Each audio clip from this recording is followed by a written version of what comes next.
ვეტინგთან დაკავშირებით, პრეზიდენტის ვეტოსთან დაკავშირებით, LGBT პროპაგანდის წინააღმდეგ კანონთან დაკავშირებით, თუმცა პირველ რიგში დღევანდელი დღიდან და მისი მნიშვნელობიდან გამომდინარე გამოეხმაურებით ნატოს გენერალური მდივნის ვიზიტ საქართველოში მისასალმებელია მისი დამოკიდებულება ჩვენი ქვეყნის და მისი ტერიტორიული მთლიანობის მიმართ. ის შეეხო მრავალ საკითხს, სასიხარულო ამისგან ხაზგასმა, მაგალითად კრიზისების მართვის, კიბერუსაფრთხოების, სამხედრო ინჟინერიის საკითხებზე და ზოგადად ნატოსთან საქართველოს მჭიდრო თანამშრომლობაზე.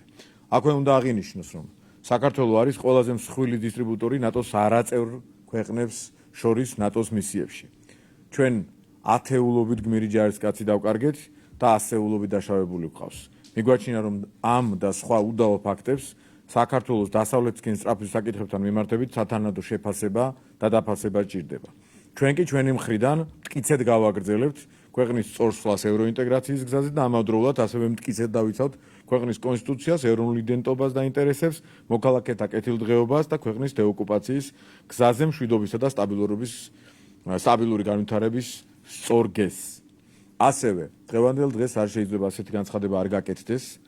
ჩვენ უერთდებით საქართველოს საგარეო საქმეთა სამინისტროს განცხადებას და ვგმობთ რუსეთის ფედერაციის მხრიდან საპრეზიდენტო არჩევნებთან დაკავშირებით საარჩევნო უბნების საქართველოს ოკუპირებულ ტერიტორიაზე გახსნას, რაც ოკუპანტი მხარის მიერ საერთაშორისო სამართლის პრინციპების და ნორმების კიდევ ერთი უხეში და შეურაცხყოფელი ქმედებაა და დარღვევის ეს ხარისხი, რაზე მიანიშნებს კიდევ ერთხელ ალბათ ამას ქართული და საერთაშორისო საზოგადოება კარგად იაზრებს. ხა რაც შეეხება მიმდინარე კვირის საკითხებს, მიმდინარე კვირაში, როგორც უკვე ჩვენ ორი კვირის წინ დავაანონსეთ და გამოხმაურება ამასთან დაკავშირებით ჩვენი ოპონენტებისგან არ ყოფილა, გარდა ირიბი დათანხმებისა, LGBT პროპაგანდის მხარეს დგომაზე. ჩვენ დავაინიცირებთ ამ კვირაში კანონპროექტს LGBT უფრო სწორად რომ ვთქვათ, ქართულად პროპაგანდის წინააღმდეგ, როგორც იცით, ამ თემით უკვე დაინტერესდნენ ჩვენი ოპონენტები და ემზადებიან ჯერ კიდევ დაურეგისტრირებელი კანონპროექტის წინააღმდეგ საბრძოლველად. ოპონენტები შეგვიძლია ვთქვათ, რომ ამ თემის ოპონენტები, შეგვიძლია ვთქვათ, ზოგადად ოპონენტები, პრინციპში განსხვავება აღარ იქნება დამერწმუნე თამაში. ტრენინგები გაიმართა პრაიდის ორგანიზებით და გაეროს განვითარების ფონდის დაფინანსებით, რაზეც პრაიდის წარმომადგენლები აცხადებენ, რომ რუსული დეზინფორმაციის წინააღმდეგ ტარდებოდა სემინარი, ხოლო გაეროს განვითარების ფონდმა თქვა, რომ მათ დააფინანსეს სემინარი, რომელიც უმცირესობების უფლებებს ეხებოდა. სინამდვილეში კი არა უფლებები, არამედ სასაუბრო თემა გახლდათ ფსევდოლიბერალური პროპაგანდის დაცვა და ამის შესახებ ინფორმაცია ჟურნალისტების მხრიდან წინასწარვე გახმოვანდა. მოუწოდებთ როგორც გაეროს განვითარების ფონდს, ასევე სხვა დონორ ორგანიზაციებს კარგად გაერკვნენ რეალურად რა აქტივობებს აფინანსებენ და რაში იხარჯება ჩვენი მეგობარი და პარტნიორი ქვეყნების გადამხდელთა ფული. იმისათვის, რომ მაგალითად არატრადიციული ცხოვრების წესის ადამიანების უფლებები არ ავურიოთ LGBT პროპაგანდის მავნე შედეგებში. იმისათვის, რომ მაგალითად ამერიკული კანონმდებლობის ზუსტი თარგმანი აღარასდროს ავურიოთ რუსულ კანონმდებლობაში. ეგრეთ წოდებული ფარა, რომელიც ამერიკაში მოქმედებს, არაურიოთ პუტინის კანონში, დოლარი, რომლითაც მდიდარი NGO-ები ფინანსდებიან, რუბლში, რომლითაც ასევე მდიდარი NGO-ების ნაწილი ფინანსდება და ასე შემდეგ. რაც შეეხება ვეტინგის სისტემას, ესეც იყო დღევანდელი განხილვის თემა. შეგვიძლია თამამად ეს საკითხი აბსოლუტურად დახურულად გამოვაცხადოთ, რადგან რაც არ უნდა მოხდეს. ჩვენი ხელისუფლება არასდროს დაუშვებს არც ერთ სფეროსთან დაკავშირებით ისეთი სისტემის შექმნას, სადაც საქართველოს ან მისი ხელისუფლების რომელიმე შტოს წარმომადგენლების საკითხის გადაწყვეტა დამოკიდებული იქნება სხვა ქვეყნის მოქალაქეებზე. როგორი მეგობრული დამოკიდებულებაც არ უნდა გქონდეს ამ სხვა ქვეყნებთან. კატეგორიულად და პრინციპულად ვაცხადებთ, რომ სუვერენიტეტზე, ქვეყნის კონსტიტუციაზე და დამოუკიდებლობაზე დარტყმას ჩვენ საკუთარი ხელით ნამდვილად არ ვაპირებთ. ამიტომ ეს საკითხი დახურულია და თავს ნუ შეიწუხებენ ზედმეტი დაბრძალებისგან თუ PR კამპანიებისგან. რაც შეეხება ასევე ძალიან მნიშვნელოვან და აქტუალურ თემას, სალომე ზურაბიშვილის ვეტოს. მტკიცებულებების დონეზე გაირკვა. ერთ-ერთი ტელევიზიის სიუჟეტიდანაც გამომდინარეობდა ეს და ბევრი ამბავი გაიგო ქართულმა საზოგადოებამ, რომ ნაცმოძრაობის ერთ-ერთი ყველაზე თაღლითური შტოს, ხაზარაძის პარტიას დავალებული ჰქონდა ცესკოს ხელში ჩაგდება. რისთვისაც იგეგმებოდა ერთი მხრივ თავდასხმა ცესკოს თავმჯდომარეზე მორალური თუ ფიზიკური გზით, ორივე მიმართულებით ხმოვანდებოდა ინფორმაცია და თუ ეს მოხერხდებოდა, მის მოვალეობას ხაზარაძის პარტიის პოლიტსაბჭოს წევრი შეასრულებდა.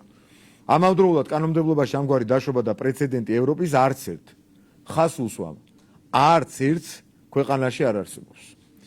ამის ცესკოს მოსალოდნელი საბოტაჟის გამო და 9 ევროპული დათქმის ერთ-ერთი პუნქტის სრულად შესასრულებლად ჩვენ შევცვალეთ კანონი საუკეთესო ევროპული პრაქტიკის შესაბამისად, რომელსაც სალომე ზურაბიშვილმა ვეტო დაადო. ოპოზიციის უდიდესი უმრავლესობა აცხადებდა, რომ მიუხედავად ზემოთ აღნიშნული უდავო ფაქტებისა, ჩვენ უნდა გაგვეთვალისწინებინა ვენეციის კომისიის დასკვნის ის ნაწილი, სადაც კომისია მიგვითითებდა ევროპაში არარსებული პრეცედენტის დანერგვას, რაც ჩვენ არ გავაკეთეთ. თავის მხრივ სალომე ზურაბიშვილმა ვეტო ისეთი არგუმენტები დაადო მიღებულ კოდექსს, რომ ეს არგუმენტაცია აცდენილია როგორც სწორ სამართლებრივ ევროპულ პრაქტიკას და რაც უნდა გასაკვირი იყოს, ასევე აცდენილია ვენეციის კომისიის რეკომენდაციასაც, რომელიც მე წეღან ვახსენე. შესაბამისად, ჩვენ არ ვაპირებთ ზურაბიშვილის ყველაფერს საცდენილი შენიშვნების გათვალისწინებას და დავძლევთ ვეტოს, რომელიც ხაზარაძის პარტიის მავნებლური გეგმის შემოbrunების ბოლო უშედეგო ცდილობაა. ეს ნიშნავს, რომ საქართველოში არჩევნებს ჩაატარებს ქართველი ხალხის ლეგიტიმაციით არჩეული დამოუკიდებელი ცენტრალური საარჩევნო კომისია და მისი თავმჯდომარე. ამავე დროს ამ გადაწყვეტილებით ჩვენ ვასრულებთ 9 დათქმიდან ერთ-ერთს, რომელიც თავისუფალი და ვციტირებ, თავისუფალი, სამართლიანი და კონკურენტუნარიანი საარჩევნო პროცესის უზრუნველყოფას ითვალისწინებს და ეს იყო ერთ-ერთი დათქმა და ეს შესრულებული იქნება და ვერ იქნებოდა შესრულებული იმ შემთხვევაში, თუ გავითვალისწინებდით მათ მოწოდებას, როცა მაგალითად თავმჯდომარის გადადგომის შემთხვევაში ცესკოს თავმჯდომარის მოვალეობა რომელიღაცა პარტიის განსაკუთრებით ხაზარაძის ანუ ნაცმოძრაობის ერთ-ერთი შტოს პოლიტსაბჭოს წევრს უნდა შეესრულებინა. და ბოლოს ულოცავთ ხალხის ძალას პარტიის დაფუძნებას. ჩვენ ნაცმოძრაობისგან განსხვავებით და მისი პარტიის სხვადასხვა შტოებისგან განსხვავებით, რა თქმა უნდა, არ ვთვალთ მაგცობთ და არ ვემიჯნებით ერთმანეთს. გარდა იმ 1-2 საკითხისა, რომელზეც ჩვენ არაერთხელ ვისაუბრეთ. პირიქით, საუკეთესო ევროპული პრაქტიკის მსგავსად, ჩვენ მკაფიოდ ვაფიქსირებთ საერთო შეხედულებებს ეროვნულ ღირებულებებზე, საერთო ხედვებს მშვიდობის, ქვეყნის მთლიანობის და დეოკუპაციის, სტაბილურობის, ეკონომიკური განვითარების და სიღარიბის დაძლევის, ტრადიციების, ეროვნული იდენტობის და სხვა საერთო ღირებულებების მიმართ. თუმცა გვაქვს განსხვავებული ხედვა რამდენიმე საკითხის გადაჭრის გზებთან მიმართებით, რის გამოც მათ ცალკე პარტიის შექმნა გადაწყვიტეს. ამიტომ წარმატებას ვუსურვებთ ჩვენს მეგობრებს და უმრავლესობის წევრებს ხალხის ძალიდან ახალ პარტიულ ასპარეზზე. დიდი მადლობა. ახლა დაველოდებით თქვენს კითხვებს.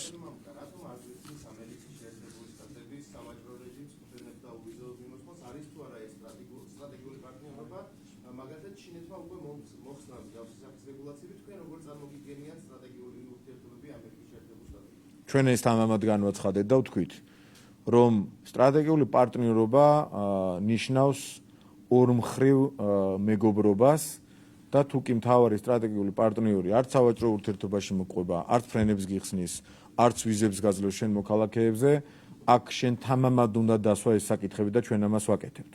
ჩინეთმა მაგალითად ეს ძალიან მოკლე დროში მოახერხა და გააკეთა, რაც ძალიან კარგია. ბევრმა მოიშველი არგუმენტი თითქოს ჩინეთს ბევრ ქვეყანასთან აქვს გახსნილი სავიზო რეჟიმი და ამერიკას არა. თუ მე არ ვწდები 40-ზე ნაკლებ ქვეყანასთან აქვს გახსნილი სავიზო რეჟიმი ჩინეთს, 40-ზე მეტ ქვეყანასთან აქვს გახსნილი ამერიკის შეერთებულ შტატებს. ამიტომ არის რაღაცა ზღვარი, როცა ქვეყანა სტრატეგიული პარტნიორის ფარგლებში, პატარა ქვეყანა თუნდაც ჩვენ ხელა და ჩვენ მდგომარეობაში ყოფილი ქვეყანა ყველაფერს აკეთებს იმისათვის, რომ სტრატეგიული პარტნიორობა კიდევ უფრო მაღალ ნიშნულზე ავიდეს, თუმცა შემხედრი ნაბიჯები არ იგმება, ეს ძალიან სამწუხარო. მე როდესაც წეღან ვამბობდი და შემთხვევით არ მithქვას, ჩვენ ათეულობით მოქალაქე მაგალითად ნატოს მისიებში დავკარგეთ. ჩვენი ჯარისკაცები, გმირი ჯარისკაცები, ასეულობით დასახიჩრებული დაჭრილი ახალგაზრდები გვყავს და დაჭრილი ახალგაზრდა გვყავს და არამხოლოდ ამ კონტრიბუციით ბევრი რამით ვაჩვენებთ და ვადასტურებთ ჩვენს ერთგულებას და მეგობრობას ჩვენი პარტნიორების და მეგობრების მიმართ და ჩვენ ველოდებით შემხედრ ნაბიჯებს.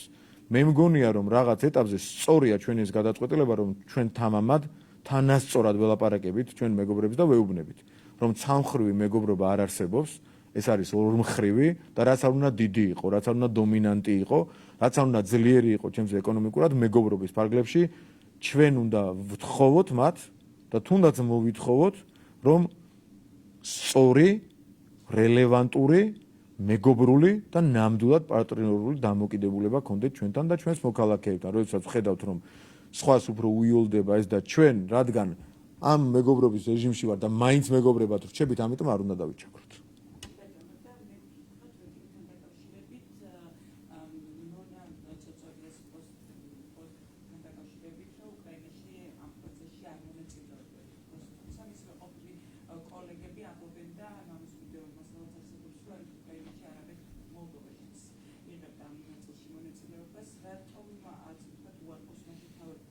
მოდი თავად წოწორიას დაუჯეროთ და ადეიშვილი პროკურორებს არჩევს, წოწორია ვიღაცებს არჩევს, რომელიც მე ამ პროკურორებს იჭერს და აი ესე ვეტინგობენ ერთმანეთში. არასერიოზულია. მოლდოვაში, არა უკრაინაში არ ვარ, მოლდოვაში ვარ. ახლა ასე უნდა თქვას მაშინ. მოლდოვაში იღებს ვეტინგში მონაწილეობას. ალბანეთში არ იღებს, მაგრამ ალბანეთი ვიცით რომ რამდენიმე ათეული პუნქტით ჩამორჩება საქართველოს სასამართლოს ინდექსებთან დაკავშირებით ყველა პუნქტთან მიმართებაში. შესაბამისად ამისა ჩვენ არ ვაპირებთ იქ წარსულს, რომელიც უკან დახევს ქვეყანას. და რაც ყველაზე მნიშვნელოვანია, ამ თემას ხურავთ საერთოდ, იქიდან გამომდინარე რომ თავარია რაც არ უნდა იყოს როგორი არგუმენტებიც არ უნდა იყოს საქართველოს დამოუკიდებლობაში და სუვერენიტეტში არ ჩავრევთ არავის, არც ერთ უცხოელ მოქალაქეს.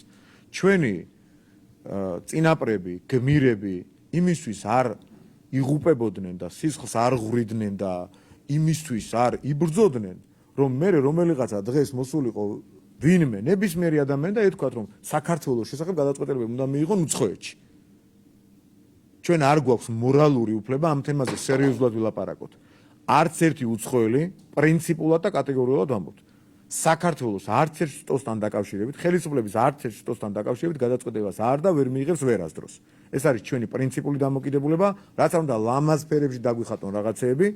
საქართველოს შესახებ გადაწყვეტილებები მიიღება ამ ქვეყანაში და ქართველების, საქართველოს მოსახლეობის და საქართველოს მოქალაქეების მიერ. ეს თემა სხვანაირად დახურული, ტყუილად წვალობენ. რაც არ უნდა არგუმენტები თქვან, უცხოელები ვერც მოსამართლეებს, ვერც პროკურორებს, ვერც სხვა ადამიანებს, ვერც სხვა მოქალაქეებს ვერაფერ ისეც ვერ შეუმოწმებენ, რაც გადაწყვეტილებაზე იქნება ქმედითი. აქედან გამომდინარე, ჩვენ ვიცავთ ჩვენ სუვერენიტეტს, დამოუკიდებლობას და ამ ფარგლებში ვთანამშრომლობთ ყველასთან. რეკომენდაციები, პარტნიორობა, კი ბატონო, ნებისმიერი ფორმის გადაწყვეტილებები საქართველოში მიიღება საქართველოს შესახებ. სხვა კითხვა თუ არ არის, დიდი მადლობა.